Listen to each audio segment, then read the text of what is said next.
It's about that time, ladies and gentlemen. Back for Night Owl once again, this time in the summer series. And, it's a little toasty out here at Silverstone comparatively to what we might see during the rest of the year out in Britain. 29C out on that black stuff, 22C out in the air. You might not be able to tell from the Porsche. However, if Nick Setnick, can we go down to P15 for a second on an onboard cam? Jesse Lee, does that sound like a V12 to you? Yes, it does. Hello, and everybody. Welcome to RCI TV's presentation of Night Owl. I don't know if we're calling this Season 6, but it's the Summer Series. There you go. It's the Night Owl Summer Series, 3 weeks of going back in time. And for those of you that are ACC veterans, you will have noticed that all of these cars have something in common. They were all included with the base release content of ACC. We've gone back in time to 2018.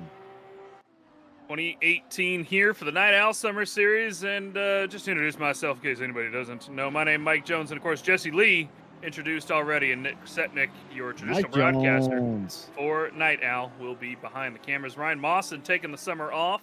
He decided that it was just a little too hot out in Britain to do some commentating this month, and I don't blame him. Nice and hot out here on the west coast of the U.S. It is only it's only actually in the low 30s here today, Jesse, but it's still way too hot. Yeah, it is not as bad as it was earlier in the week, where it was 110 Fahrenheit, which is cresting 40 C, so I'll take it for the day. And speaking of Night Owl commentators, Spinball Motorsport Joshua Leishan out here on the track today, Jesse.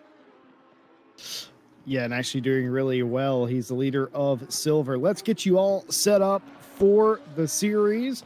The 2018 tracks and 2018 cars are all applicable here. You're not going to see any Evos or Mark IIs or anything like that.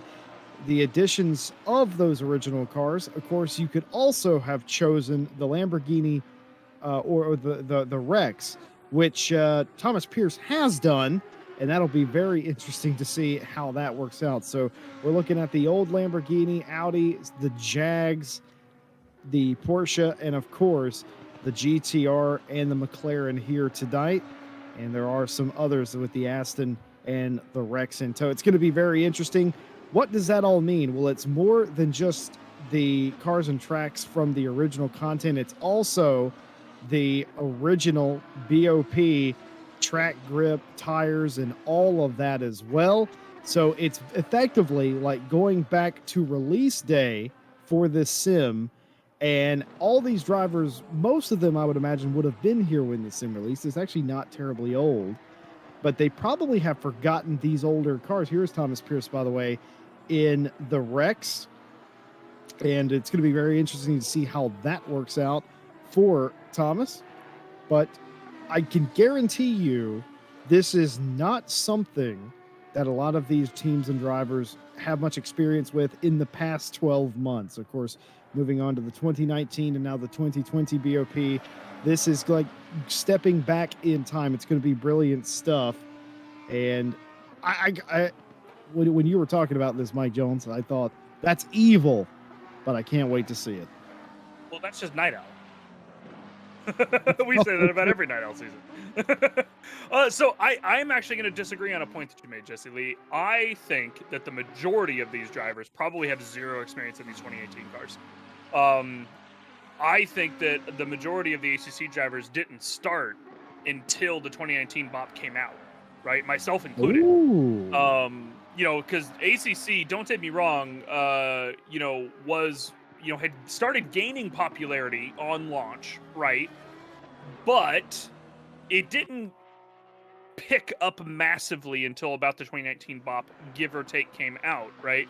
I started playing this just before the ICGT came out, so that was even after that, and that's been over a year. Me and Nick started at the same time because we were racing PC2 with my dad and a couple of his buddies at the time, and decided we wanted something a little bit more. And I want to say it's been probably about a year and a half at this point. I mean, when did ICGT come out?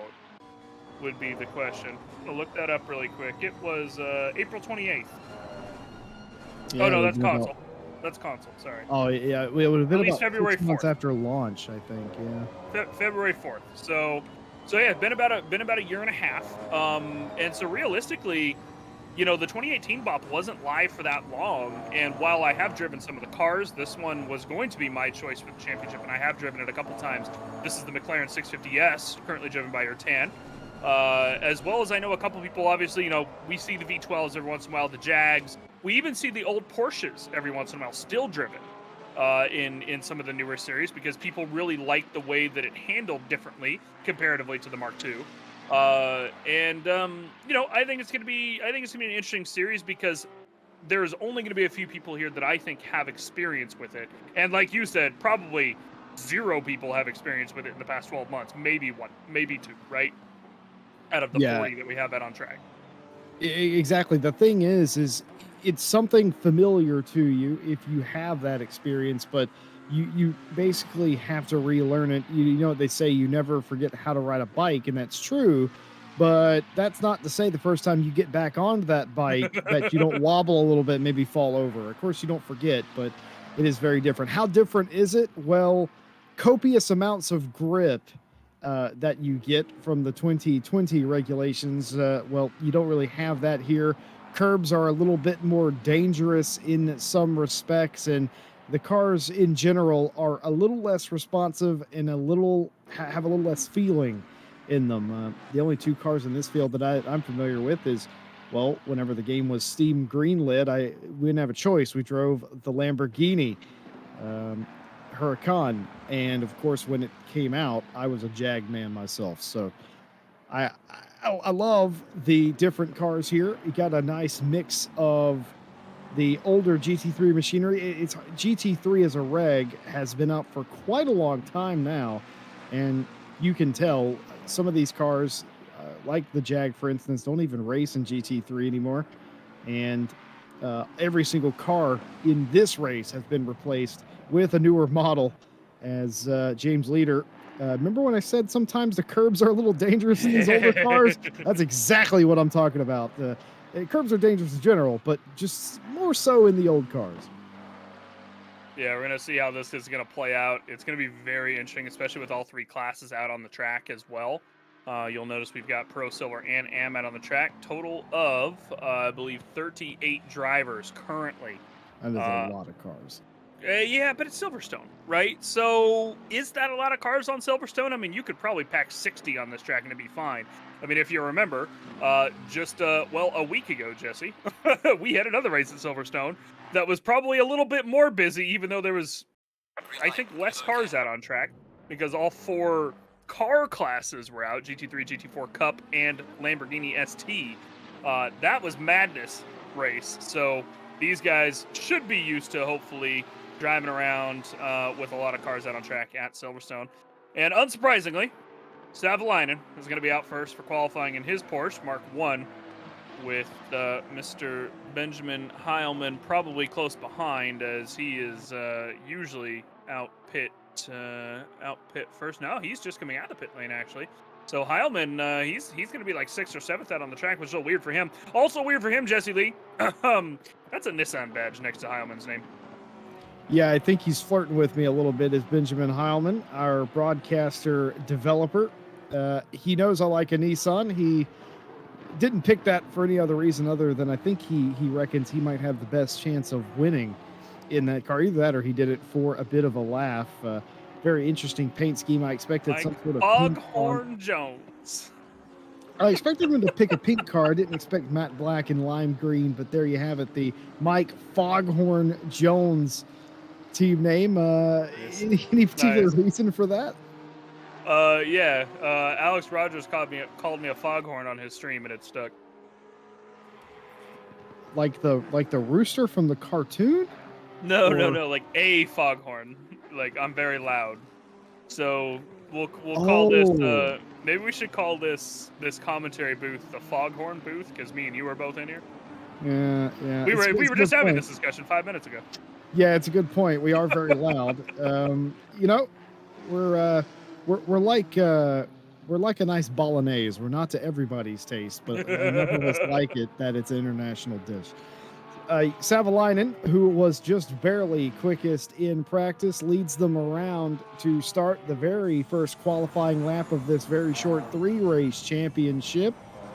And we will see where he shakes out. I think of all the drivers, Savalainen has just about the best chance of winning here. There was a brief discussion on if we would allow the Mark 1 Porsche in this championship. It was inevitably allowed. And it isn't, Savalainen didn't blow anybody's doors off in that practice session. Had several of the cars right up next to him, Heilman, Ertan, all very close indeed.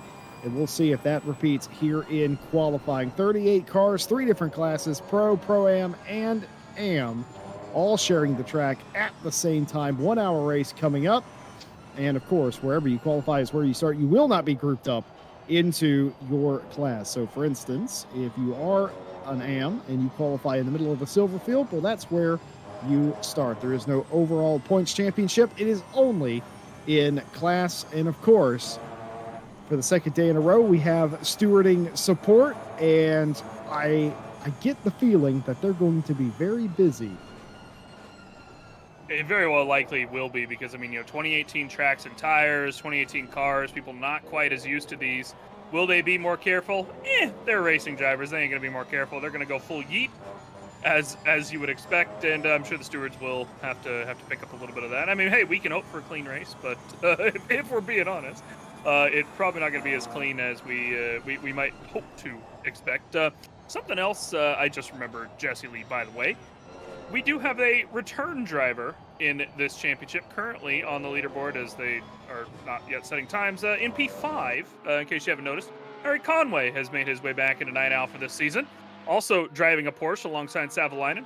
Here is the first hot lap, by the way, 57.1, pretty damn quick, but Ertan throws down the gauntlet in his McLaren 650S and puts down a 56.5, and Harry Conway also beats Savalainen with a damn quick lap for him as well. Definitely into the 56s is Conway. Ooh. And, here's the thing, is Ertan bumps off the curb and maggots. That is going to be what we're going to see a lot of today. Here's the thing, Jesse. The times that we're going to see aren't necessarily representative of the times we would see in the 2020 BOP, even though these guys might have less grip and there might be, a little less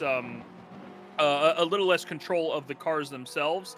If I'm not mistaken, I believe the 2018 BOP was technically a little bit faster than the 2019 and 2018 BOPs. So, if I remember correctly, last week for our Super Silverstone, the 56 was the mark to beat in qualifying.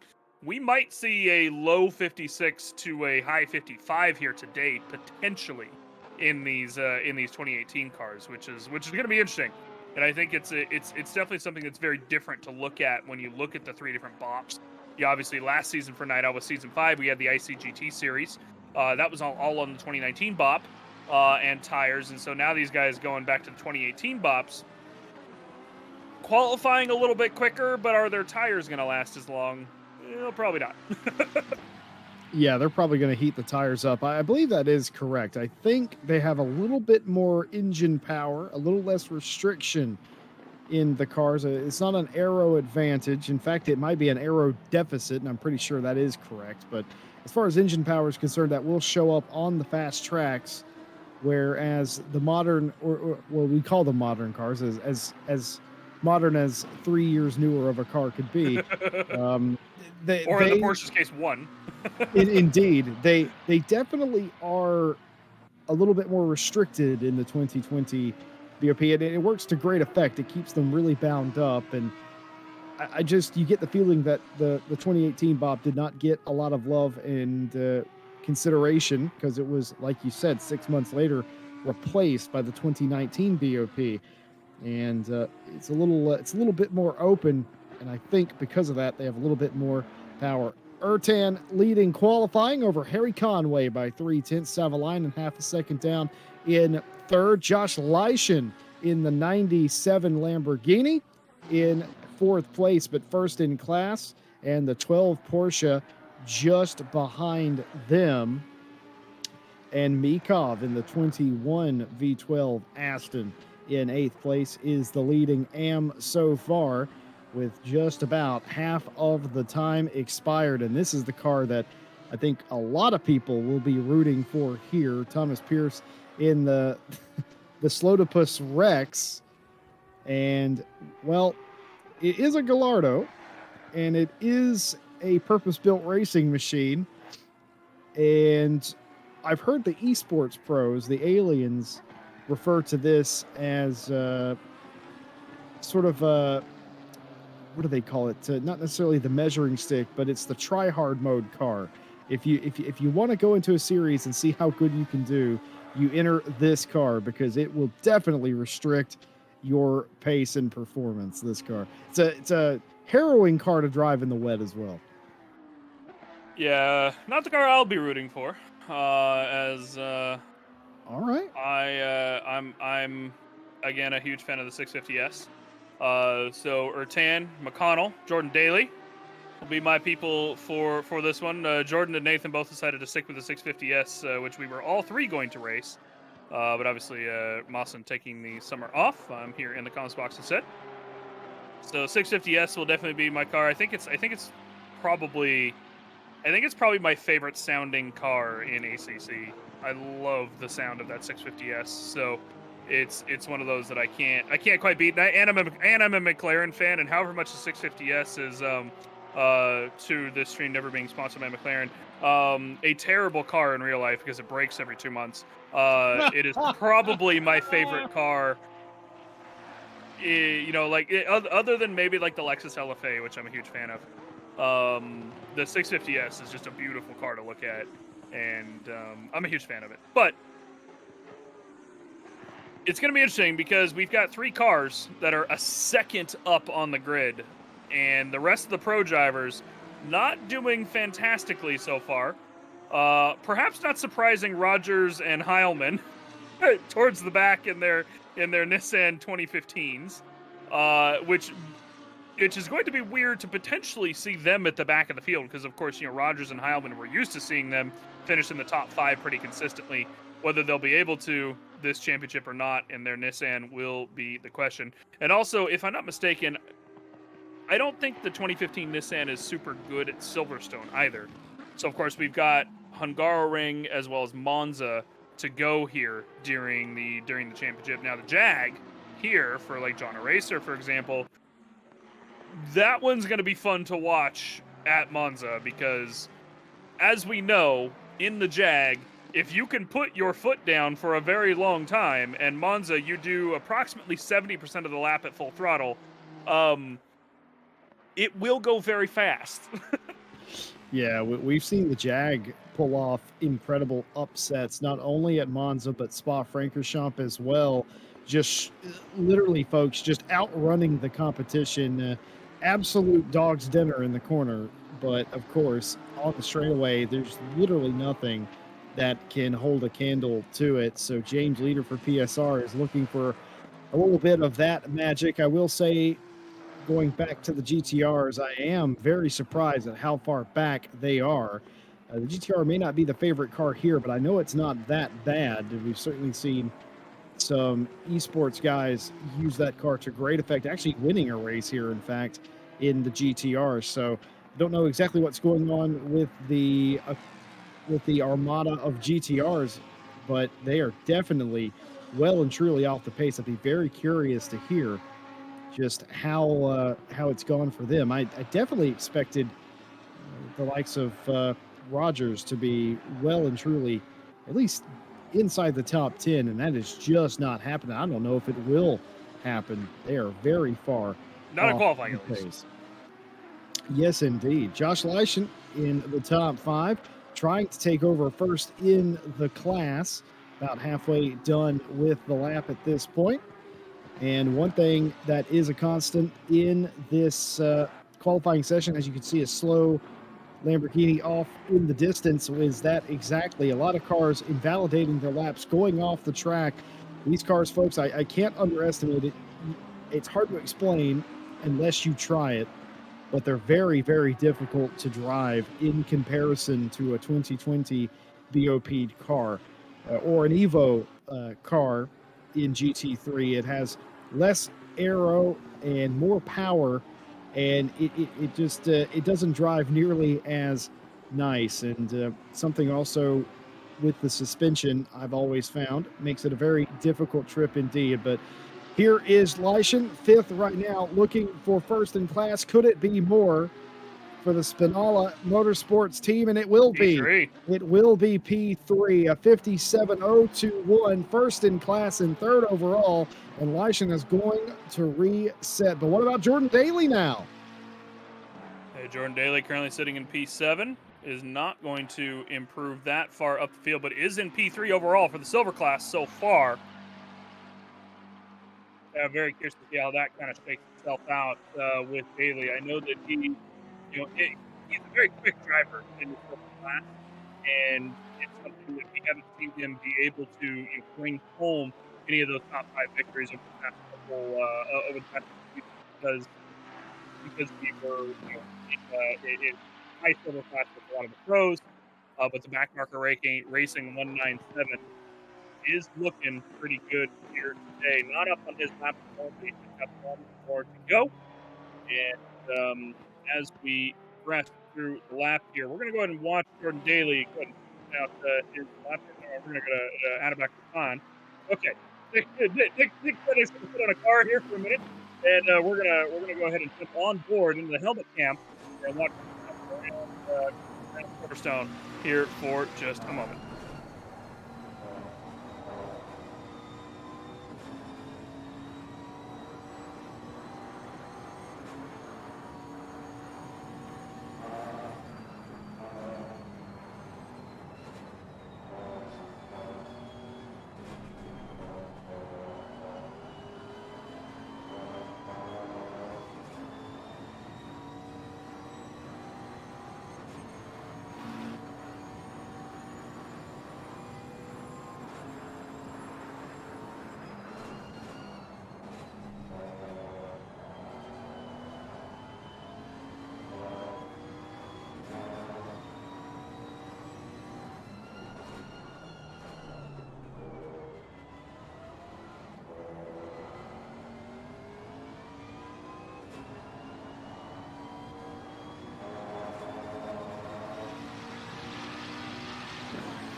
All right, everybody, welcome back. A little bit of RCI radio at the end of qualifying there as we switched over some microphone things. I do notice that Savalainen as we're wrapping up qualifying, is potentially on one heck of a hot lap here.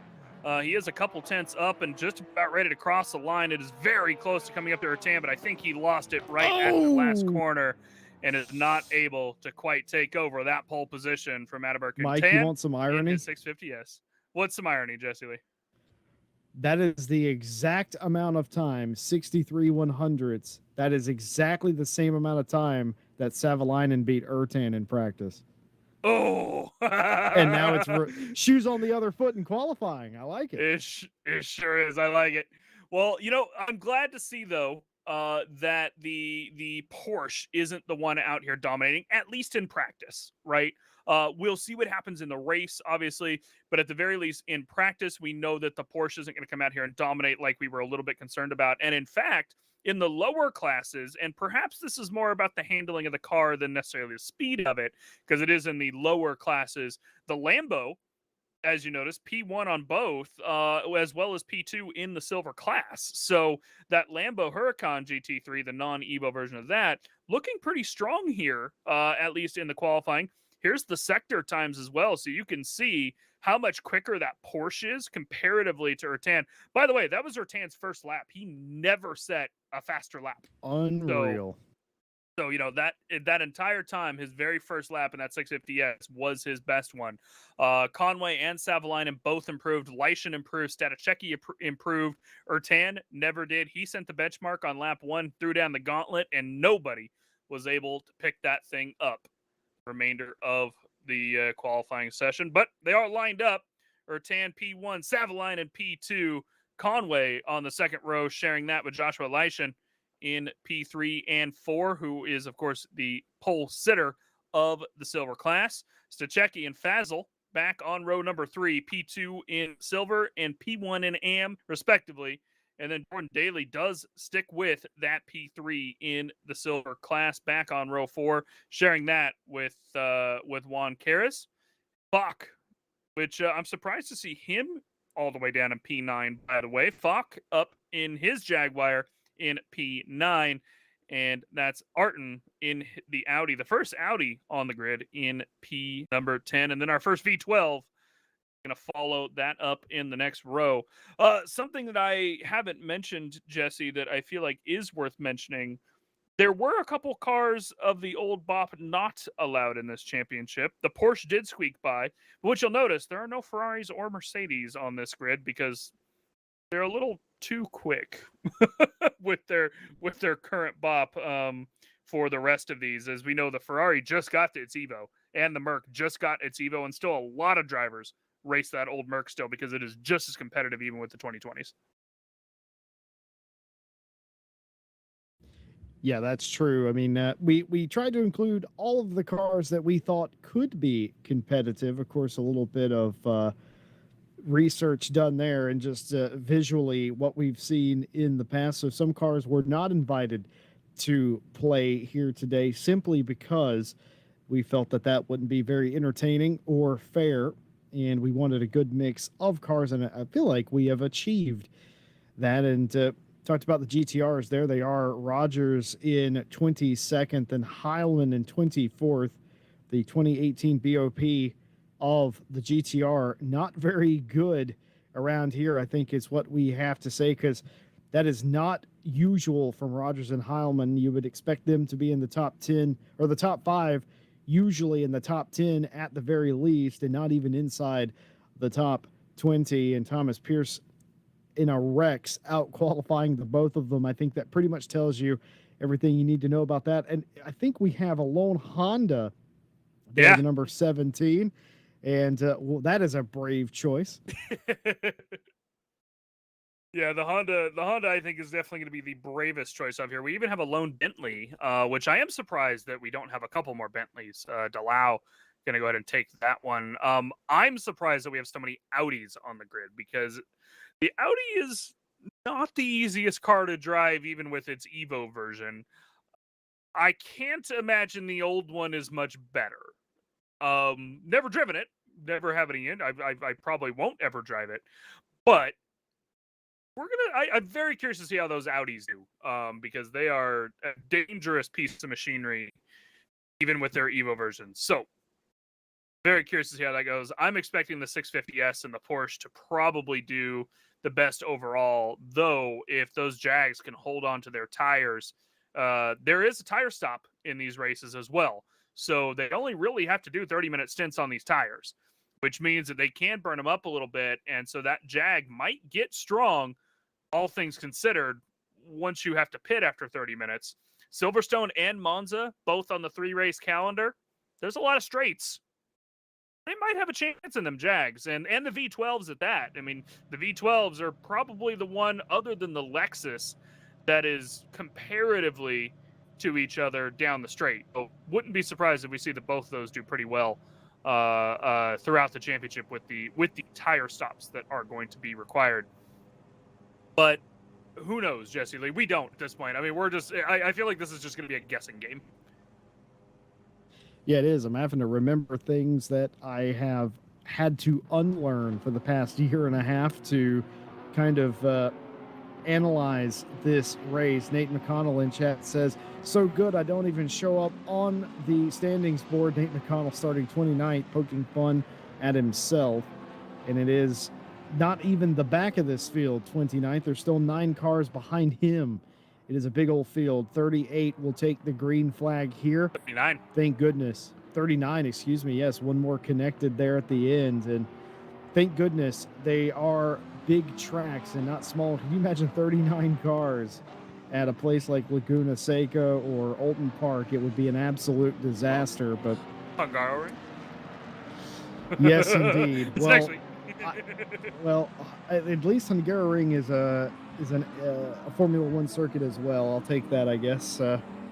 But here we go. 39 cars, 3 different classes. Pro, as denoted by the white number background, Pro-Am, or Silver, if you will, with the silver background, and True Am with the red background. Fazil, by far and away the quickest Am driver in his Lamborghini, in 6th place.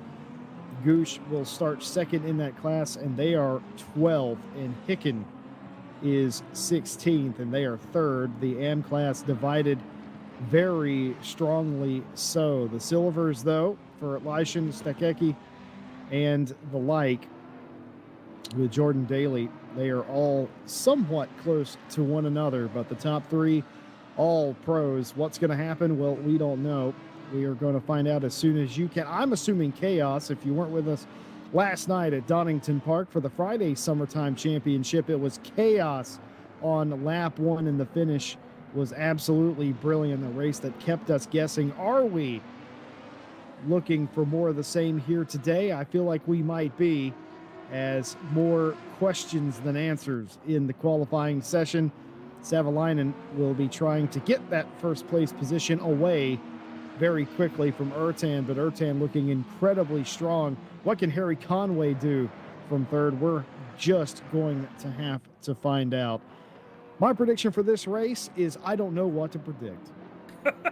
That is pretty much all I got to be honest. I literally don't know what's going to be happening here. I mean, if this was a normal race and normal, 2020 bought cars, I would say that Ertan would not hold on to the lead for very long, even if that was a 720S here at Silverstone. Savalainen and Conway would jump him almost immediately because they're Savalainen and Conway, and then Savalainen and Conway would subsequently fight for the next hour. Here in the 650S and Mark I Porsche with the 2018 BOP, 2018 cars, 30-minute stint here. Well, granted, they can do as many minutes as they want before they pit, but they do have to pit at some point to take tires. As I just noticed, the 111 Lamborghini going to go ahead and start from the pit lane, apparently. Chaube is in his Mark I Lambo. But, yeah, Jesse, I've got no predictions for this race other than I think it is going to be an interesting one. I have all the faith that Ertan, Savalainen, and Conway will make their best attempts to put on a good show as they stack up and come through the final corner for their formation lap, coming out of Woodfield, or Luffield, and then into Woodcott. I was combining those You just two combined names. I was going to say, did. that's pretty good. I did. Woodfield. Woodfield. Coming out of the final set of corners around the right-hander, down onto the straight. You can see the grid lines forming up there. No standing starts here, of course, with GT3 ACC Racing. Rolling starts only. The car is doing about 41 miles an hour, 60 kph, give or take. They're approaching the lights, waiting for those lights to go out. There's the timing line. They are released. Green, green, green here at Silverstone. Savalainen getting a pretty good start, gets a nose ahead of Ertan there and just trumps him immediately. Conway now all over the back of Ertan as well. A very bad start for the McLaren 60. A little bit of a touch there from Conway on the back of Ertan, going a little bit slower than he's expecting. Leishman as well, trying to get into that fight, but Ertan goes wide out of Maggots, and that's going to have to let him or force him to let Conway pass by, hits the curb, goes sideways. Now Leishman all over the back of Ertan as well, wants the pro class car ahead of him. He's not settled for silver class victory. He wants the overall podium so far, does the Spinbala Motorsports Lamborghini, diving into the diving into Stowe for the first time. Leishman all over the back of Ertan still. Pretty clean start back in the back. A couple cars off pace, but through Maggots and Beckett's relatively clean. Savalainen P1, Conway P2, Ertan P3. Drops 2 position off the start, Jesse Lee. That's not what I expected out of that 650S, but the Porsches P1, P2 so far. Yeah, it was a great start by Savalainen. He is a master of positioning, and you saw it there, and the Porsches immediately take over.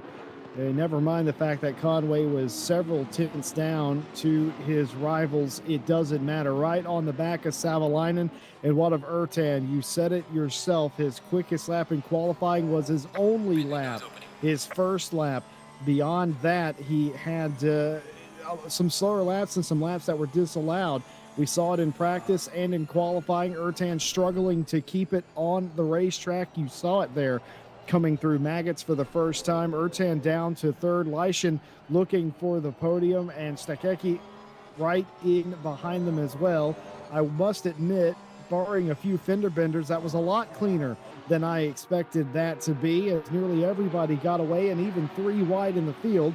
Looks like they mostly got away with it. You mentioned the 111 starting from the pit lane. I don't think they did that on purpose, but, well, you know what the safest place at a racetrack is, right? It's in the garage. And I felt like they might have had the safest start to the race, as there is a pile up here in left field now, and the 352 having a massive incident with the 541 involved, and there is the 352. A lot of damage on that back end. Marcus Mueller there. Now, was that contact, I wonder? And yeah, slowing up for the crash.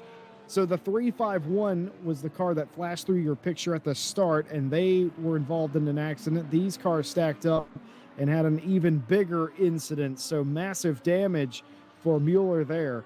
As we go back to live as well, I don't think we're going to be able to catch a replay of it, perhaps, but Harry Conway has made the move on Savalainen and passed for the lead. So we do have a new leader of the race as well, Savalainen being overtaken by the 100 Harry Conway. Ertan still there defending against Leishman. Oh, there's Savalainen going for the dive. He hits the curb, and that's going to throw him wide. Not the curb you want to hit. Very dangerous in Village Corner there. We're going to catch a bit of a replay of this one. Let's see it. Here he comes. They're coming around Abbey in through Farm Curve.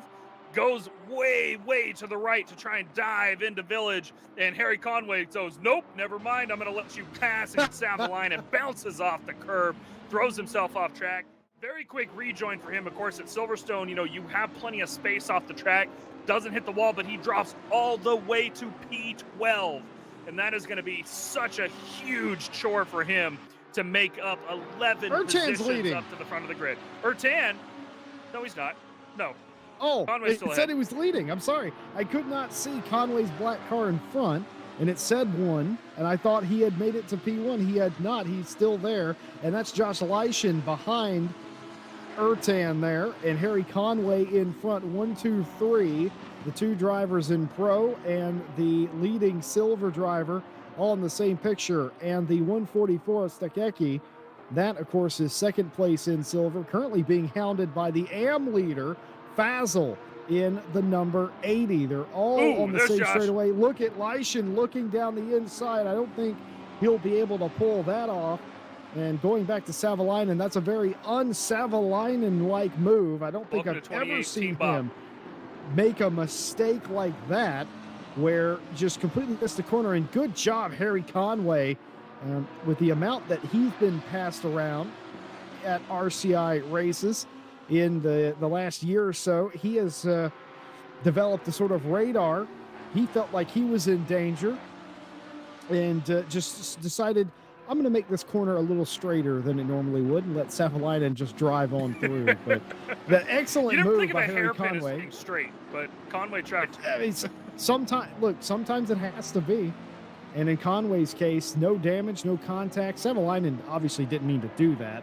He was just trying to force his way into there, force Conway to take the outside. If you can pinch somebody in that corner, you can take it from them. Yep. But just not quite enough. And Savalainen loses out big time. Went all the way down to P12. He's actually recovered a position now up to P11. How far up can he recover? We'll have to see. And here is Samir Foch in a Jag. We didn't talk about him at all in practice and qualifying. Samir Foch. Well, I do apologize. I didn't talk about Samir Foch. And, well, he's in a Jag. He's in the middle of the field. Talk about playing the game on hard. Chad Samir, you should be ashamed of yourself, sir. Foch never change, buddy. You talk about That's like about the Mike using Noble the Rex. Of team lanes. Indeed, we talk about playing the ACC in hard mode. Well, Samir Foch, a pro in his own right, picking the Jag, and certainly is hard mode. Be interesting to see how far up the 888 can get. Currently 8th now, hunting down Artem in the 414. And the 735 has gone off. Looks like a single car incident. And Ted Edwards here getting a little racy with Jordan Daly. Yeah, Ted Edwards, Jordan Daly probably chatting at each other over in their chat, trying to decide which one of them is going to be faster. Ted, he was considering taking the summer season off here at Night Owl, but has decided to join the field in his Race Ventura Aston V12. Get a chance at driving these 2018 cars.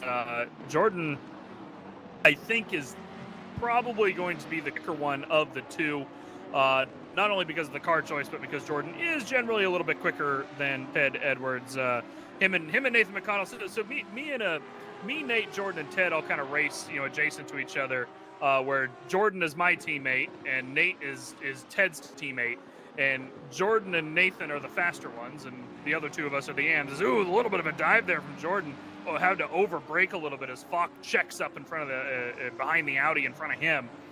But yeah, Jordan, I'm hoping that he's going to like this 650S. And so far, he's basically just banged on the aggressive setup, as I understand, and said, all right, well, let's see what happens. And I'm sure that's probably what the V12 has done with Ted as well. So let's see how that goes. But Savalainen has caught up to him as well. Savalainen's going to be wanting to cut through this field here in just a moment so he can get up at least onto the podium of Pro Class. He's got Foch up in front of him that he needs to get past for that. And I don't think it will be too much of a stretch for Savalainen to pass Foch. Can he get up to P2 again or even P1? That's going to be a bit of a stretch. He's got 52 minutes to do it, and you can see him just driving around Ted Edwards here in Maggots and Beckett's. I mean, literally just driving circles around him. And as they're going to break here into Stowe momentarily, I would expect Ted to break just a little bit earlier, and he indeed does. Lets Savalainen by, knowing that he's not going to be able to hold him off for very long. And all he's doing is losing time to Jordan up ahead. There is about a second between them now, just with that little bit of an issue that Ted had between Sector 1 and fighting with Savalainen. Here's Harry Conway again, about a second ahead of Ertan, who is cutting through a lap car. I believe that is the Bentley that got caught up in one of the incidents earlier, as I'm noticing the 924 off as well, coming through turn 1 there near the back of the field. That is going to be Buskery in one of the Porsches. He must have had a little bit of incident in turn 1 himself. And I think some of these guys, Jesse, are starting to suffer a little bit with the curbs here in the 2018 bot. Perhaps used to being able to take a little bit more curb than you're used to. But, some of the Silver and Am drivers not as comfortable with it, perhaps, as, we saw Savalainen bounce off curb too. I was going to say as some of the pros, but Savalainen did the same thing. So, I will tell you, I am a bit surprised. Cops turn 1 for the GT layout of the circuit. I am surprised it is catching as many people out as it has. That's 3 laps in a row, I'm pretty sure. Somebody has went off at Cops, and now 4 laps in a row as the 14 has gone off. That's Ertan again, and there he is on the left of your screen, folks. Adalbert Ertan going off again and now losing positions. This time, of course, he went off of the first lap, didn't really lose anything, but now has and finds himself behind Savalainen. So slotting into 10th is Adalbert Ertan, who is immediately trying to get back by Savalainen here. Crazy. These two qualified 1 and 2 and are now fighting for 9th place. Meanwhile, Harry Conway is laughing all the way to the bank. There's contact between the two of them, Savalainen and Ertan. No quarter given, and perhaps none asked. And Jordan Daly in front of them, like, guys, can you just pass me orderly, please? Oh, a little bit of a twitch for the 14. Oh, and it's contact and a spin. They both go around, and everyone scatters behind them. Adalbert Ertan gets the worst of it. Savalainen squirts away. Everybody splitting them now, and that's going to likely end up in a steward's inquiry. They were not giving each other any room, and it bit them. Yeah, so let's see what happens here. Ertan goes to the outside of the corner. Savalainen tries to cut under him, and I just think that Ertan thought he was going to be clear coming in through the corner, and just not quite enough room. Club corner is such a difficult corner to pass in, and the stewards are definitely going to have to take a look at that one, because it's one of those cases of, did he have the overlap? Could Ertan have known that he was there? Blah, blah, blah, blah, blah. That's going to be a hard one to call, and the stewards will have a field day with that one, as you said. The 121 is off as well. I just noticed in the loop a little bit of a yellow flag there. They are the 121. I'm looking on my grid. I don't even see the 121, Jesse Lee. No, there they are. That was Gaio down towards P30. He just lost a bunch of positions as well. So these cars, there's just a lot of either minor incidents that are sending people off, or perhaps just small incidents. And there's potentially one upcoming. This is leader on Edwards here. Jag versus V12. Let's see who's got the legs down the straight. Oh, no, that's another V12 behind him. Sorry. That is Mekov and Ted Edwards. Ted Edwards has made up the position on Mekov, and it just hasn't updated on the screen yet, if I'm not mistaken there. So this is V12 action going on. Mekov not able to get it done down the hangar straight and into Stowe, but that is the Jag of leader out behind him, and another V12 of Max Payne out behind them of the pro class. So we've got 3 classes here all fighting tooth and nail as they are now making their way around Club Corner. Barely avoiding that curb is Ted Edwards, and you can see the V12 of Mekov got a little bit better of a run coming off the corner. I don't think he's going to get a look in through Abbey, but he is going to try to get as best he can out of the loop and entry to get a run at the Wellington Straight, because we know that these V12s are so good under the slipstream. They're so quick in a straight line that if you can get even the slightest bit of a run. Oh, and there's Ertan. No, sorry, that's Jordan Daly. Jordan Daly's off onto the gravel there in the loop as he comes around and spins himself. So Jordan Daly loses the position. And we're going to catch a replay there of him. What happened here? Did he catch the curb? He almost certainly has done. No, he just spins it. Same thing as Ertan. So I went back and looked at Ertan through turn 1. Same thing happened, just loose under braking. Is that 650S? Perhaps the brake bias not set properly, or perhaps his ABS just not quite as good as he would normally expect in these older cars. Throws themselves around. That's 0 for 2 on the 650S on the spins under braking. So that's going to be an interesting one to watch over the next 2 hours and 45 minutes worth of racing here in the season for those 650Ss if they're having problems under braking.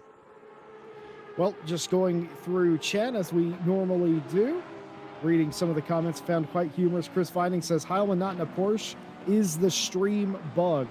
No, but I do think we bullied him into driving something other than a Porsche a little bit, in case you're wondering.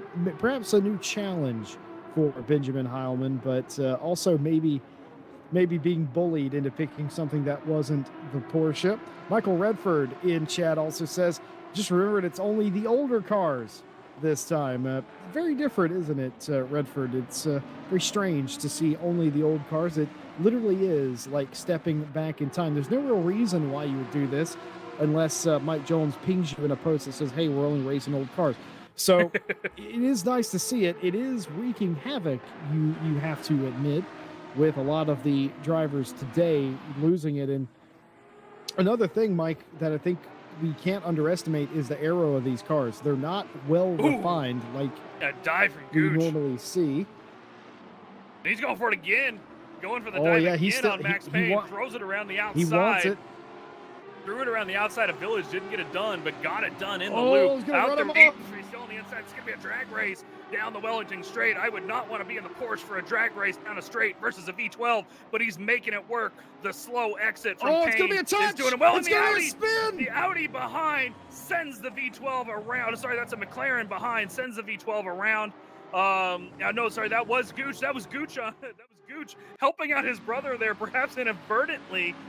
Chris Gooch taps Max Payne around slightly. Here's the replay of it. Hard on the brakes is the Audi. We know that the Audi has such good brakes and is just able to drastically outbrake. And there goes one of the Porsches flying off the track as he has nowhere to go other than throw himself sideways or T-bone. The Audi does the correct thing and doesn't damage the cars further. Was that Nate Max McConnell Payne, who got a piece of Payne there? I think it might have been. I think so. I think it was McConnell. It was either McConnell or Daly. Do you know who it was? Scarf. It was Ertan. Oh, it was. It was the Blia because he's back right now, is he not? Yeah, that was Adalbert Ertan who got a piece of that. So it's gone from bad to miserable for your pole sitter, Adalbert Ertan, down to 19th position in his number 14. I knew I recognized that McLaren. I just didn't know if it was McConnell's or Ertan. But yeah, it's Ertan made contact there with Payne when Payne was spun, had nowhere to go, and that's heavy damage to both cars involved now.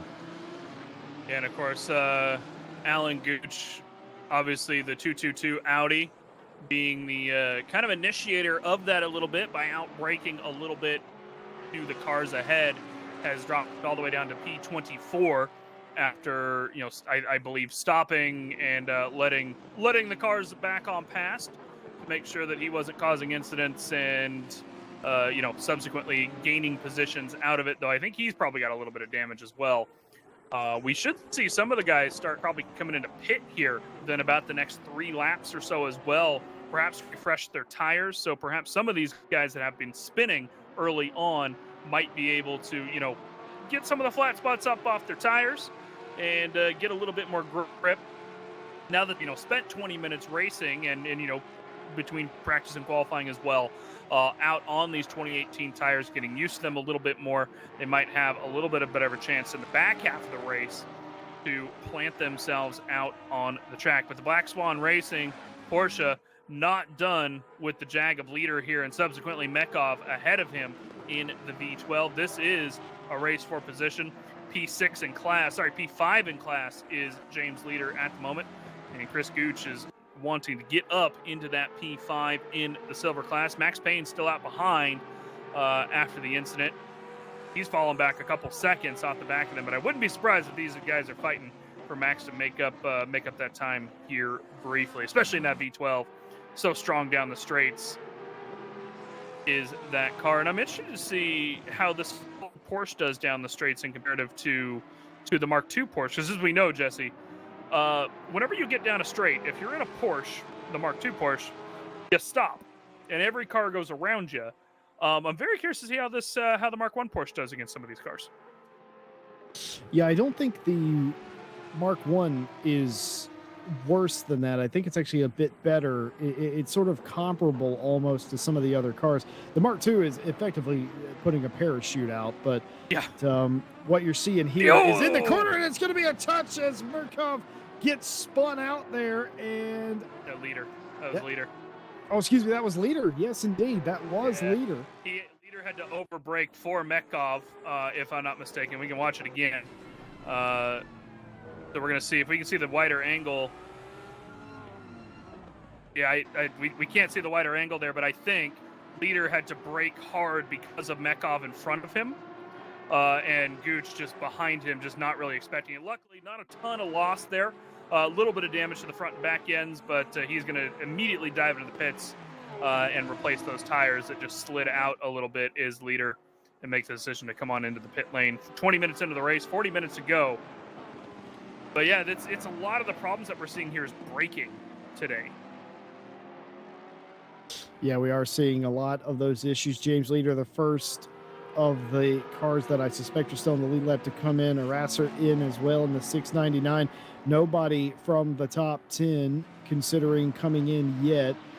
If I was betting man, I would say they would probably come in somewhere near the halfway mark like we discussed in pre-race. And 30 minutes on the tires, use them and abuse them, and no need to pit earlier. The only reason you would pit early here is that if you felt like you were being held up or you were caught in traffic, or of course had an incident already. I think for the likes of Leader and such, I think that has occurred. So it's all about getting yourself in a preferable position. If your race hasn't been affected, no reason to come in. Here is Spencer Samos in the 10, back in the field, the in the pack 650s for the number 10. Well, he's doing his team name right.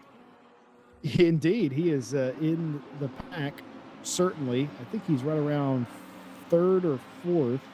No, excuse me, he's fifth or sixth, in the AM class. Of course, that's Gaio behind him. And he has Chalve, who's a silver, in front of him just a little bit. That's a race control. What have you seen, Mike? Oh, yes, it is. We have had some things come through from race control. I was going to let them finish before I read them off, and in fact, they are still churning out penalties. Here they are as they fall. Mike Jones, if something happens in the race, please stop me. This is going to be a minute. Warning for car 541, avoidable contact. Position was returned. No further action for an incident between the 924 and the 735. Warning for car 735 for an unsafe rejoin and driving into the path of another car. No further action for an incident with the 89 and the 26. The 89 turns into the 26 and they lose out themselves. Racing incident between the 541, the 352, and the 89. The 541 is unable to avoid contact due to lack of vision and bumps the 352 into the 89. And the aforementioned drive-through for car 89. 89 dives into turn 1 on lap 1 on the 26, who pushes into the 120. The 120 then makes contact with the 89, then sends them across the track and takes out the 541, a chain reaction accordion effect, if you will. So a very harsh penalty indeed for the 89 for a turn 1 takeout on lap 1. And he's currently serving that drive-through right now. Is the 89 car. Just cleared out the drive-through, out pretty far back in the field. Of course, the drive-through here, 31 seconds was on the clock for him in the pit lane from in to outline in that 89 car. So that's going to lose him some time. But, hey, if the stewards deem it necessary for a bad incident, then the stewards are going to deem that necessary. And in this case, they did. Here's Savalainen back on track. We were just watching them navigate through the back marker of 924 Porsche last about a half a lap ago. Savalainen all over the back of Artem up into P7 after making his way back up through the field due to the earlier incident. Falk is behind him, though, and that's part of the problem, is that Falk is going to be fighting him for that second position in his Jag versus the Porsche. And this is the battle that I kind of want to see, Jag versus Porsche. I'm very curious to see how the Porsche does down the straight. Problem is, I think Savalainen's perhaps got a little bit of a pace, a little bit more of a pace than Falk does overall, which is perhaps not quite surprising. We know that Falk's a pretty quick driver, but we know that Savalainen is a very quick driver.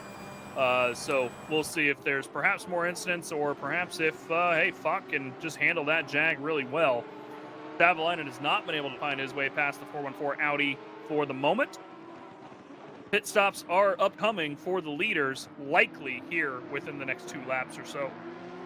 We already see plenty of pit stops happening.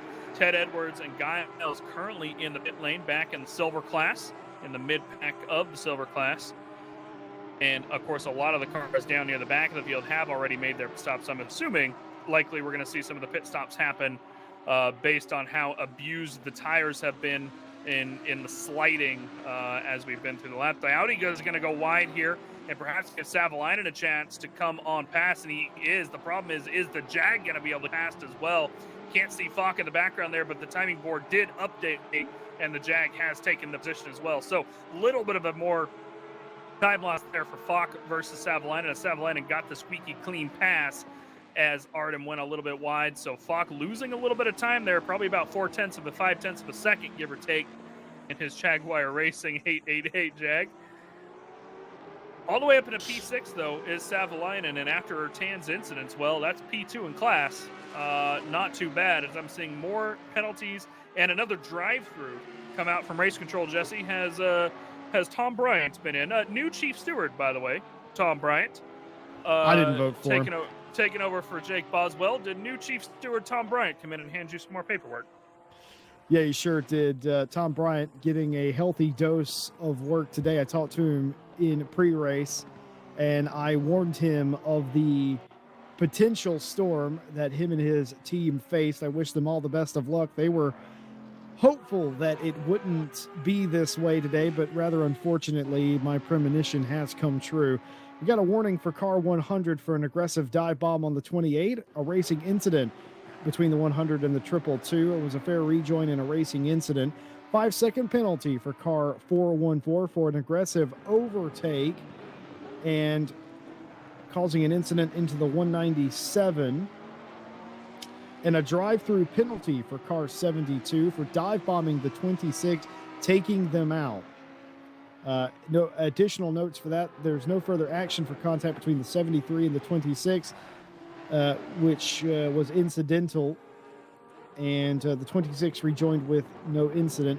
The penalty, of course, was escalated to a drive-through due to the dive bomb being on the first lap. We've seen that already with the drive-through on the 89, so very consistent, the stewards. Another dive bomb, another drive-through. Yeah, stewards don't look too kindly on dive bombs, especially with the multi-class racing here, and especially on lap 1. With the earlier penalty, of course, being on lap 1, definitely not something they're going to look at too kindly. Not sure. Oh yeah, so the second one was lap 1 as well. Sorry, yeah, you did. I think say that. So yeah, both lap 1 incidents, which are of course going to be heightened penalties as well. Drivers not being as careful on lap 1 will see a heightened penalty. So surprised it's even a drive-through. They could have even gotten a stop-and-go penalty if the stewards had decided necessary, but not in this case. As we are seeing some of the leaders come in and make their pits. Kares, Foch, Artem, Gooch in the pit. Plus 5 seconds on Artem's pit stop due to the penalty. Harry Conway still out on the track. Leishan out behind him, of course. Leishan doing an excellent job in the silver class, 5 seconds ahead of Stachecki in his Lamborghini. So it's interesting, Jesse Lee. Still, we are seeing the Lambos do very well in the silver and AM classes. And just realizing, actually, I say that we don't have a pro-class Lamborghini, which is perhaps why we're not seeing them up at the front. I wouldn't put too much stock in seeing the Porsches do very well in the pro class just because it's Conway and Savalainen driving them, and I think no matter what car they were in, they'd probably be doing well. But the Rex is upfield for the moment, and I'm sure you're happy to see that one. Yeah, I absolutely am. Think about this, folks at home, as pit stops do continue here. Would you have called that 3 laps with 3 different leaders, 2 of which, the 2 fastest qualifiers, both taking themselves out and then later taking themselves out with each other? Harry Conway qualified 3rd, 0.3 off the overall pace, leading this race, leading in pro over 2 silvers who are occupying the podium Conway's not gonna be for happy the with that. overall position. Conway now in the pit lane with a bevy of cars that are on the tail end of the lead lap. This is pretty much on brand. We expected as much. If you're not struggling, if you're having a decent race, no reason to push it. Come in at the halfway mark, and at this point, you know exactly what you're going to have at the end of the race. Who would have ever been able to predict that? It's been an absolutely crazy start of the race. There's been a lot of chaos in the pack, but none of that related to the lead changes in Pro. That was all self-inflicted up at the front. And Harry Conway, welcome back, buddy. Welcome back to Night Owl. Welcome back to racing in a championship. Can you imagine what it's like to be him? His first race back racing for a championship. He gets gifted the lead and now has a 6-second lead. Just don't speed in pit lane. 6-second lead to silver class. It's absolutely insane. Yeah. It's the craziest thing. I wouldn't have been able to predict that at all. Incredible stuff. Yes, indeed. Certainly is. Let's see what that shows up as. Well, we do have a racing incident between the 120 and the 119. A 15-second penalty for car 119. Keeps going wide in corner exit, spins the 6. The 6 lose multiple positions, so 15-second penalty for the 119. No further action for an incident between the 121 and the 17. Drive-through penalty for car 699. Initial contact between the 699 and 100. There's no further action. But the 699 drives against traffic on 2 occasions, makes avoidable contact with the 222, and forces other drivers to drive evasively. That on lap 3, turn 8. So drive through for the 699 for that, and a no further action for an incident for minor contact between the 735 and the 119. Stewards, you're gonna need that. You're gonna need that bubble bath tonight, I feel like. Probably a little bit here. Who will not need a bubble bath, or perhaps use a bubble bath as a reward, is Josh Leishman, who just led a lap in the overall field as Conway has made his pit. And Leishman has come in for his, did cross the line as the leader of the race. So no matter what, Josh Leishman can say that he led at least one lap of this race, even if he doesn't overtake Harry Conway on track at some point. Bubble bath will be a reward for him rather than a necessity for stress, as most cars have indeed made their pit stop at this point, and we're going to figure out where the field has shaken out. It's only about 1:10 in the pit lane for a tire stop here at Silverstone. The pit lane not too long, considering you're stopped for about 32 seconds, give or take, by the time they get you up and down off the jacks. Ryan Daniels back in silver class. My favorite Jag, this is about by the way. 7. The paint scheme is I don't like a bland white normally on the cars, but that pink does make that stand out nice and good. I like it, because most of your Jags you see are a very like black color or something, and I'm just bored.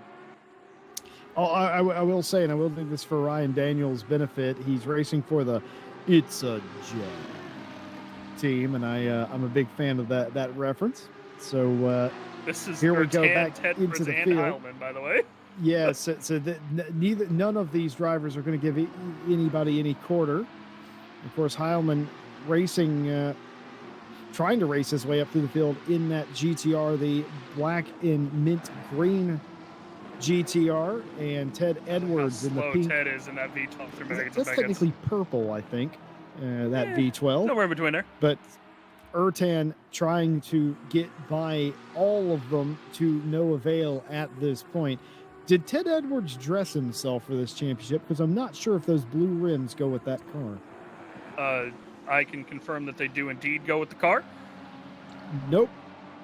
That's your problem to work out, Jesse. As sorry to hear about your good. cataracts there, Mike Jones, moving right along. Ertan But still trying to get around Ted Edwards. Pink and blue go together very well, just saying. Not that kind of pink and not that blue. The 699 has made his drive-through. Drive-through cleared from him from race control. And we do see a couple more of the leaders out of the pit lane. Hang on a second. Oh, so okay.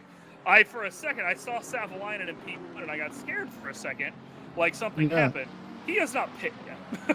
Oh, I see. Oh, He's look going at Ted long Edwards here. dive all the way across the track as he comes through. And Is it going to be a twofer? Yeah, a great run from Ertan, a not good run from Benjamin Heilman, as we did see a stop-and-go 30 penalty come out from race control there as well. We'll have to take a look at that in a second, see if that was speeding in the pit lane or not, as Ertan picks up 2 positions right across Ted Edwards and Benjamin Heilman, and Heilman just having a struggle in his Nissan GTR.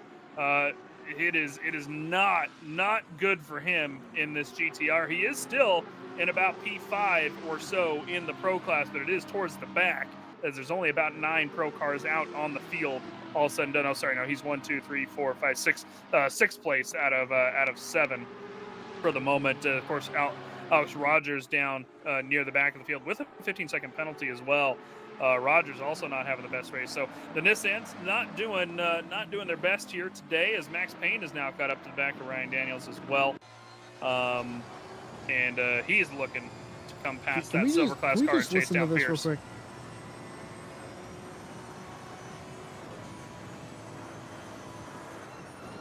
Now only if we can listen to the Jag. Let's do the Jag next. Yeah. We need a little Jag. Ooh, never mind. Ryan Daniels getting all out of shape there, as he goes way wide, and that is going to cost potentially him a position. Bounces up the curb, little bit of a contact there, but gets it under control, and the car out behind as well. Just Jordan Daly. There's the touch. Spin him. The touch onto Ryan Daniels, and Daniels comes around, spins himself, does a 360, and gets it back going the right way.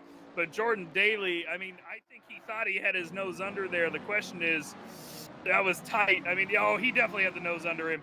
Ooh, I don't know, Jesse Lee. I got to feel like that's not the 197's fault there. The stewards, of course, will take a look at it, but he had the nose under him, and the 6 tried to cut back across, thinking he was only fighting with the V12 ahead, and that's going to cost a couple positions there in the V12. As Savalainen, the final car. Oh, besides for Chaube. Sorry, Chaube hasn't made his pit stop. Savalainen now coming out of the pit lane for his pit stop. He is going to cycle out into P4 overall, with Foch directly behind him. So he made up about a second or so on Foch as he had a little bit of clean air. Up into P4 now is Savalainen. Great job by him coming up the field.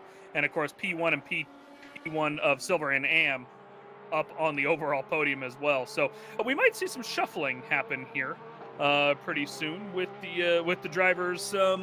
With the drivers fighting up the field, Fazel might not be an AM come next week. Of course, RCI reserves the right to move you classes based on your performance, no matter where you slot it in. Somebody in chat earlier accused Fazel of being the ultimate sandbagger. I don't know about that. Sometimes things happen. By the way, I can confirm the stop and go, or since you're here, Mike, the slap and go 30 for Stakecki, that was for speeding in the pit lane. Reading your comments in chat as well. Got a couple of good ones in here. Redford earlier said he would love to take part in this if he could. Apparently, Michael Redford loves a little bit of chaos. Bakshi ruined the Juan and Matt fight. All jokes aside, they split up there. And Chris Vining said, shout out to all the brave souls in the Rex. It's an absolute pig. And yes, indeed. I think that's, for me, why that's the hero car, because it is. I have, and it was a bit frustrating. I always make this joke of I beat James Parker and Mike Noble in a race. There's a reason for that. They were in the Lamborghini Rex. I was in my normal car, which at the time was a V12 Aston. And I beat them because they were in a Rex and they kept spinning at Spa. And they eventually gave up and they retired. Even after they spun, they were still in front of me, but their frustration, they gave up. So that's the joke. And after that, I was like, how bad is that car really to drive? And I went to probably the worst place you could ever take the Rex. I went to Belgium. Well, I stayed in at least you wouldn't feel the curves. Yeah, well, because the suspension is so soft, it feels like a Cadillac road car. Yeah, but it doesn't. It does. Here's the thing: Zolder races like a street circuit almost, and if there's one thing I've determined that the Rex doesn't like to do, that's to corner efficiently. And you know what I'm saying? An absolute dog, that car. But it's amazing to see just how well, like Thomas Pierce, for instance, in the top 12 now in that car. Everything resetting here after pit stops. 20 minutes left to go in the race. Harry Conway has a nice lead over the Silver field, and Josh Leischen is all by himself for Silver. In fact, we've got a Pro Silver and an AM on the overall podium. That's not what you normally see happen, but it is quite interesting nonetheless. Savalainen in fourth place. The question is, with 20 minutes to go, can Savalainen erase a 10-second gap to Fazel, or perhaps even do more damage? It would be an excellent recovery for him. It doesn't really matter, though. Savalainen still getting second place in the points, which is only 7 less than Harry Conway. So that's actually it's all for pride. At the moment. Considering Leischen and Fazel are going to find themselves in the pro class next week, that's going to be P4 for Savalainen at the moment. I didn't understand what you were saying until you spelled it out for me. So you heard it here first by, I don't know, the man that makes those decisions, that Josh Leischen and Fazel are now pro drivers. So on your television screens, just go ahead and scribble out the silver and the red. Yes, so there you go. Fair fight, says Mike Jones, between Leischen, Fazel, and Savalainen.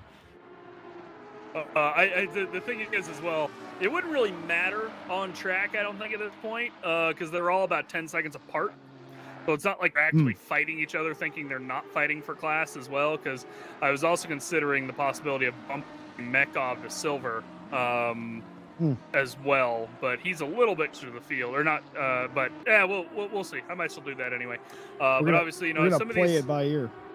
Basically, and I think that I don't necessarily want to say that Fazel's purposely sandbagging down to Am, as he's obviously a lot quicker than Am regardless, if he's fighting up the field like this. But Leischen, for example, may not have put himself in the pro class because traditionally he is a silver class driver, a high silver class driver, granted. But of course, here at Night Owl, where the competition just isn't quite as fierce, we don't have a grid full of alien drivers here at Night Owl.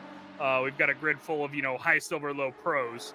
And, Leischen probably threw himself up in the silver class because that's where he would normally be. But Fazel, if he was signed up to silver class, I might accept it. But he's definitely in the AM class and in the P3 overall. He's gonna need to move up a spot or two as Max Payne tries to go for a move on the Rex in front, but may lose the position to Ertan here. Not quite. Oh, never mind. They're gonna drag down the straight. He's got the nose in, does Ertan, as they're going to come down the final straight into the last section of the corners, but just not quite enough legs on that 650S versus the V12. And Ertan has just got nowhere to go down the straight as the V12 sprints off into the distance, as we see our first drive-through for track limits, and Savalainen is about to drop all the way down to P5 in the pro class, as that's going to lose him about 35 seconds, give or take, once he makes his way through. 45 minutes until we saw the first drive-through for track limits. I'm a little surprised, Jesse. Silverstone is dangerous for track limits. Yeah, I had almost given up it wasn't a hope. I don't want anybody to get a drive-through penalty, but I had almost given up as Roberto Fernandez for what I'm, according to my calculations, the 5th time that the 31 has been backwards at some point. And just going a little bit too far. Yep, dipped the right rear into the grass. And he was sitting off of turn 1, about lap 7. He sat there for a good quarter of a lap. And for good reason. What he's doing is Fernandez is just trying to find a spot to get himself back on track. But as you can see, there's no gap big enough. I would have probably just hit reverse and started going the right way, but the 31 now back on the track. Here's Daly and McConnell. Jordan Daly and McConnell. And Daniels as well. And Daniels is back in this. And they've got Ted Edwards not too far up the field, so that chat's lighting up right now. Daly McConnell are going, or Nathan rather is going, Jordan, stop. We got to go catch Ted. He's only a few seconds up the road, but Jordan's going, no. I get position from you. And of course, as I was saying, I think that Jordan and Nathan are pretty equally quick drivers, but I think Jordan is definitely more comfortable in the 650S than McConnell. He obviously had that spin earlier, which threw him down the field quite a bit. And so realistically, Jordan should be probably up near the podium of the Silverstone if he hadn't have done that spin earlier. But currently looking at least for that position on Nate, and so far isn't able to get it, but he is just looking every single corner. Look at it again, coming out through left field just the entire time.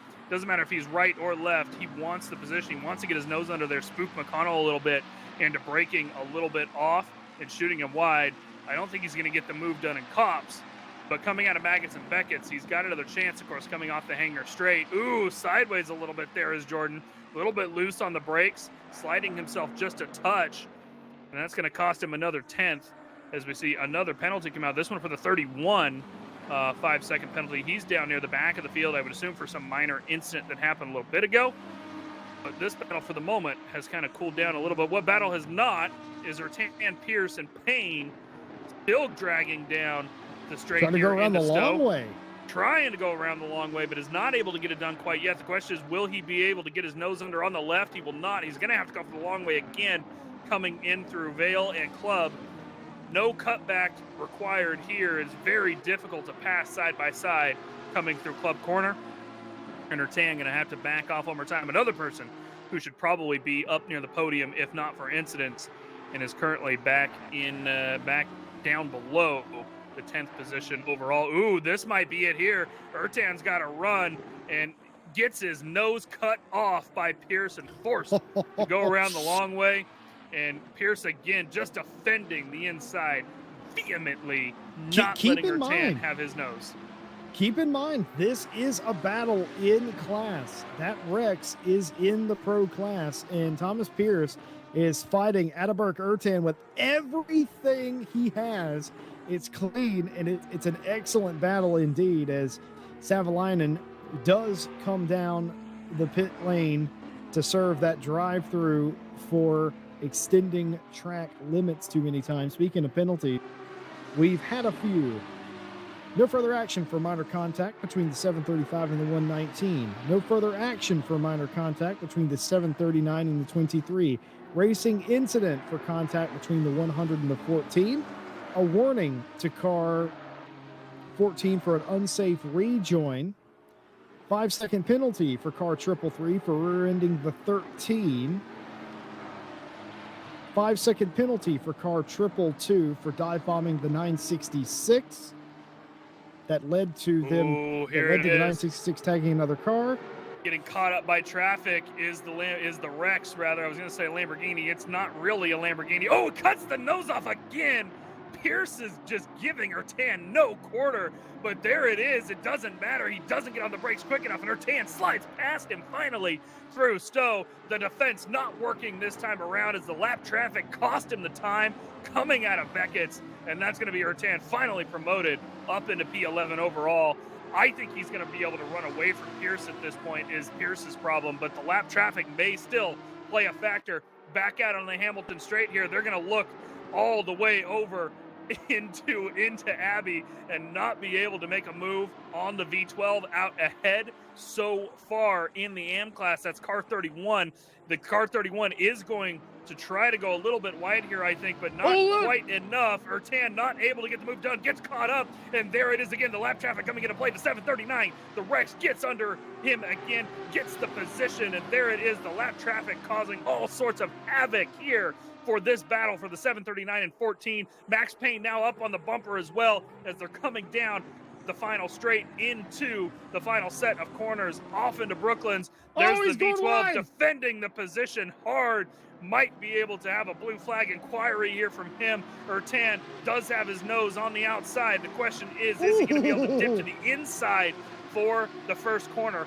You do not want to be on the outside of Cops. It is a dangerous spot to be in. And so far, this is sorted out. Oh, the but block. Through Magnussen Beckett's, the block Oh, from he missed Pierce it. He is missed the just corner. astronomical. There he is going wide. He's going to cut back across the track. The V12 is in Ertan's way, though, once again.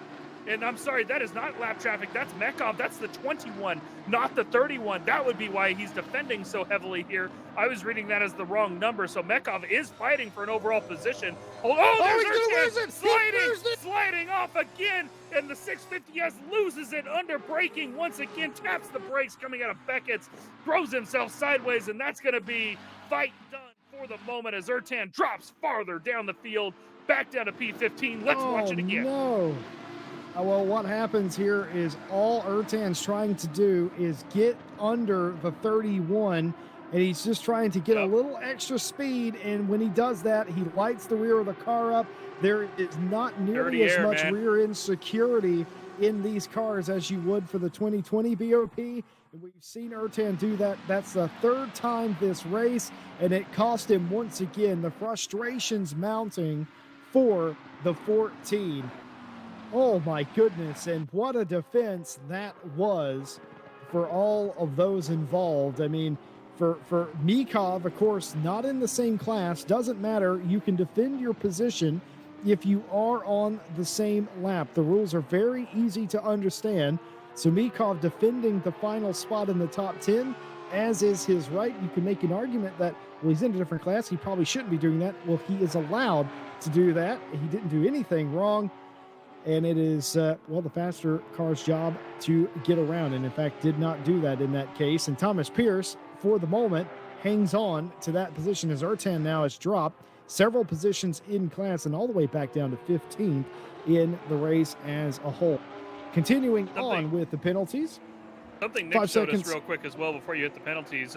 Jordan Daly did make his way past Nathan McConnell as well and is now breathing down the neck of Ertan, who of course have had those issues. So Jordan is slowly approaching Ted Edwards at this point. I don't think he's going to have enough time. He did lose too much to Nathan McConnell with that fight, but he does make his way past and is currently lapping faster than Ted Edwards at least.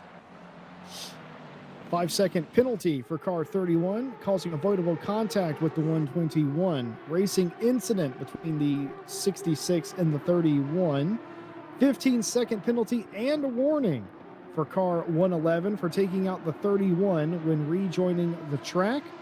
And a racing incident for the 71, barely touching another car. And that's lap 15. So they're getting a handle on it in the steward's box. And by the way, speaking of our broadcaster, Nick Setnick, hails from Oakland, don't you know? Oakland, California. He mentioned earlier that Oakland, he that's my joke for him. He can't say anything about it, so he's just gonna have to take that. But Nick Setnick did also point out some information about the pit stop earlier, and I want to bring that to you. Conway had a several second quicker pit stop than anybody else in contact there. More contact. Oh, and it's worse than that. And Ertan again. No, that's not Ertan this time. That's Ted Edwards. No, that is Ertan at the back of that pack now. Yeah, so Mekov just kind of got shunted out there. It looks like Pierce going for the dive. So let's watch it again.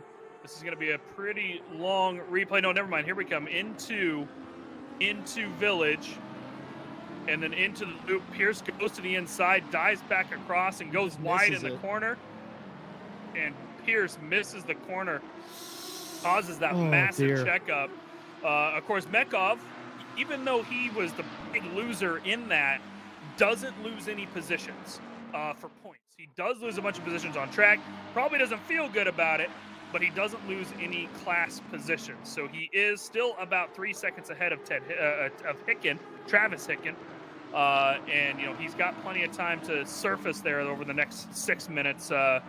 Maybe I think we're going to have at least one overtime lap. So it should be about 7 minutes or so before the end. But unfortunate for him, just all sorts of mistakes here, under braking. And it's something that I just mentioned in chat a minute ago as Seb and I were just talking.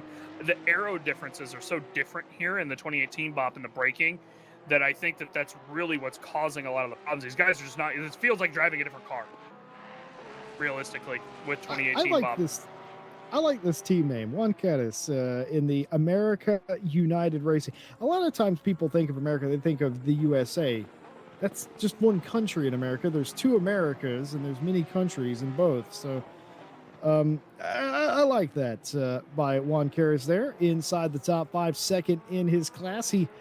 According to Mike Jones, he's probably going to be the leader in silver next week if he keeps this up.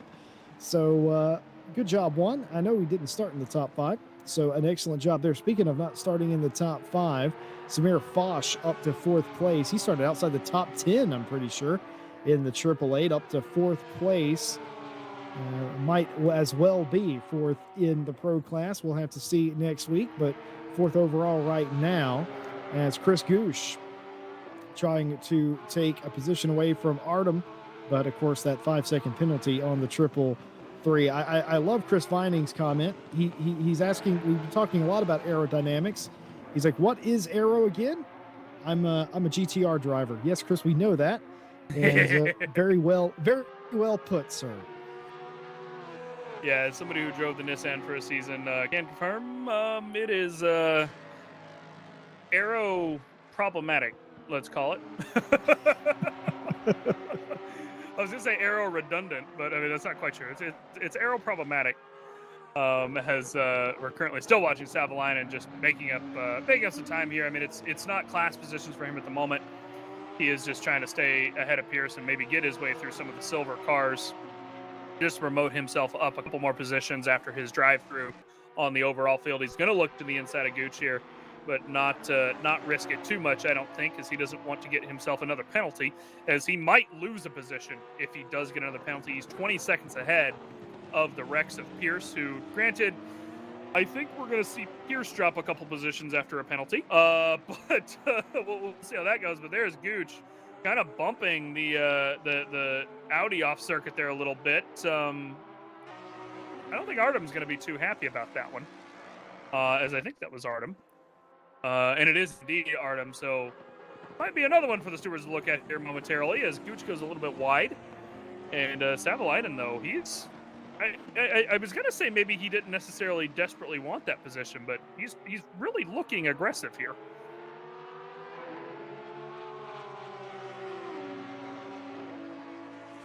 He definitely is Savalainen. It's all about pride, folks. If you've ever raced like this, you'll know that if you've had a particularly frustrating day, and it doesn't get more frustrating than Savalainen and Ertan, I'll be honest with you. They know they should have been fighting for a win here today. They've given that away. They've had their troubles and their dramas, and it's just about getting everything back. Every position you get to just helps a little bit, and he might get a position here as Gooch goes off there. Don't know what Artem is flashing his lights at. I think he's so frustrated, Gooch. Oh, yes, indeed. So there you have it. Frustrations coming out here at the end of the race, and Savalainen does promote himself into the 6th place position. Max Payne now has caught Thomas Pierce for the 10th place position. Not only a battle in the top 10, but a battle for class position here, brewing in the final laps. Just for a moment, folks, we'd like to thank you for coming and hanging out with us on a Saturday night like you usually do. We thank you for being here, and we hope that you join us next week for race number 2, as the leader has taken the white flag. Why not like, subscribe, hit the bell? Don't miss a single race here on RCI. We'll be back with you on Monday for the continuation of the NSX Cup. Ryan Gill will be with you for that one. And a big thank you to all of our partners: Race Department, AK Informatica, Driver 61, Fanatec, and Sim Racing GP. For everything they do, you can get 25% off driver coaching by using our discount code. All of that in the Discord, link in the description. And of course, in addition to the Monday Championship, we have the Friday Summer Championship, and we'll be back with you at the same exact time next week for the continuation and the middle leg of the Night Out Summer Championship. It's been a absolutely crazy race. We were not kidding when we said it was going to be unpredictable. Yeah, and there it is Speaking again. of, the Beans going off the track there. A little bit of a bump from Ryan Daniels as they come around onto the back straight. Let's see what happens here. So there's 57. They're going to go 3 wide into the loop. He's diving under the jag of Ryan Daniels, and just a little bit of a touch. Yeah, it's interesting because it's like, Ryan probably turning a little bit later than he thinks, but at the same time, it just wasn't quite enough. So that'll be an interesting one. I'm sure I wouldn't be surprised to find that a racing incident, but we'll see if the stewards decide that Ryan is very much at fault there and deserves perhaps a second. Harry Conway now on the final lap. Leader has started the final lap, but I've just noticed he's not started the final lap. He's coming across the line here momentarily. So the game, ACC giving us a bit of a false positive. Harry Conway is going to cross the line for the finish here on lap 29. Welcome back, Conway. Conway wins his first race. Night Owl Silverstone Summer Series. The number 28 Momentum Memori Porsche Mark 1. He's going to win. Josh Leischen going to come across in P2 for Pro Class, and Fazil P3 for Pro. Bosch in P4. And that is going to be Juan Perez for the Silver Class victory here today. And Mekov, after, a heartbreaking incident earlier, is still going to come across P1 in AM near the back of the field. Ertan's not quite done. He's got a little bit more here to go coming into Sector 3 as they come through Village and into the loop. He wants Heilman. The question is, can he get enough slipstream down the straight? How good of a run is Heilman going to get coming out onto the Wellington Straight? It looks like a pretty decent one for him. Ertan going as wide as possible. Jordan Daly all over the back of him as well. He might want the position. Jordan Daly's going to look to the inside as they come into Brooklands, but he's not going to be able to get the nose down quite fast enough. And Heilman doing a nice and tidy job here through the last set of corners, and that is going to lock him in to the position. P12 overall for Heilman. Not too bad in that Nissan old GTR. And Ertan, after just a heartbreaking day for him, both self-induced issues, other incidents that he caused, stuff that he didn't cause, is going to come across P13 overall.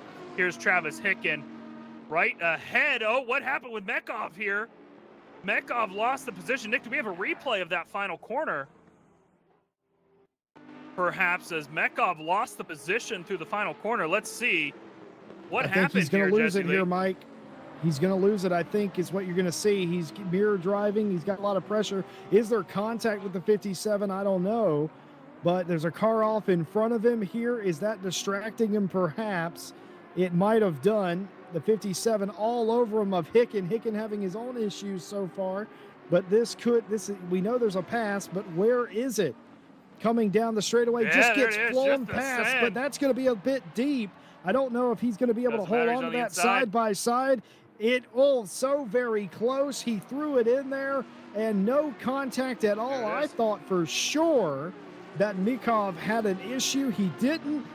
And Hicken at the penultimate turn gets the pass done. Mekov, who led most of the entire way, gets beat by Hicken. And Mekov is frustrated, surely. You have to wonder, that car going off in front of him, how much that played a factor into that. A crazy finish to a crazy race. We know that the 97 and the 80 are going to be reclassified for the final two races.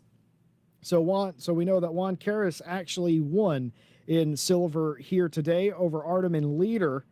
And Daniels winning in we actually had some people leave so far, but Hickens will win in the AM class. Crazy race here today. I don't know what we expected. Certainly I expected more of this. A busy day for the stewards, but some very exciting racing. You can have a lot of fun in these old cars. Yeah, it definitely was a lot of fun out here today. And of course, Harry Conway had the most fun coming across P1 overall in his return to the Night Owl Championship. And of course, Josh Leischen up here in his Lamborghini, and Fazil in his Lamborghini, thinking they got P1 in class. They'll soon find out they were shuffled over to the Pro Class and still finished on the podium overall. And it's going to be an interesting fight. Next week, Hungaroring, and that one is going to be one hell of a day because Hungaroring is always a fantastic race every time we are there. Jesse and I always have a blast. And of course, Monza for race number 3. That one's going to mix up the field quite a bit, as I'm expecting the Jags and the V12s to do very, very well there. We're going to see how well the Porsches and Lamborghinis can keep up. I'm still expecting Harry Conway, Savalainen probably to be a couple of the fastest drivers out on the track. But we're going to see how that goes. 1 week away for round number 2 at Hungaroring NSX Cup. Of course, on Monday, tune back in for that with Ryan Gill and Nate Norberry. And then, of course, Friday, Jesse Lee, Ryan Gill on the mic with me behind the cameras for the Friday championship. And then me and Jesse Lee with Nick Set behind the cameras back for Night Owl next week. Don't be sure to stop by the Discord. Endurance World Challenge signups open today, just a few hours ago. Filled up in about 2 minutes. However, the wait list is still there, and I'm expecting pretty much everybody on the wait list at the moment to be able to make it into a split by the time we start next month. Monthly Endurance Championship starting September 4th. First race at Imola. We're going to be taking a tour of Italy with Donington and Bathurst in the mix as 12-hour races for that. First Saturday of every month through January. Come in, sign up for that. GT4 slots open for that as well. Pro and Am do have GT4 slots open. Silver did fill up in the GT4 class, which we're excited about. 45 cars out on that track, GT3 and GT4 racing. Jesse Lee, Nick Setnick, you guys, of course, are going to be broadcasting that more podcast style. But I'm excited for that championship, as most of our staff will in fact be racing, and a lot of them racing in the silver class. So it should be good fights between us, and I hope you guys are excited as I am for that one starting here in a few weeks. Yeah, I sure am. I love the sort of podcasty races. For those of you that may not be familiar, whenever we have our teams largely involved in a race, we get unprecedented access to drivers and teams. It's usually Nick Setnick and me and a host of other people in a revolving door situation coming in, just chatting. It's a more relaxed and chilled sort of race. The last time we did one of these, we debated is a hot dog a sandwich and what foods are breakfast foods, that sort of thing. It's a lovely time. We get to interact with chat a lot and have fun. We'd love to have you guys. Well, come back on Monday. NSX racing going on. I did make a mistake that said Hungaroring was next week. I lied. Monza is next week, and then Hungaroring is race number 3. So we'll see you at Monza next Saturday. And in the meantime, have a great rest of your weekend.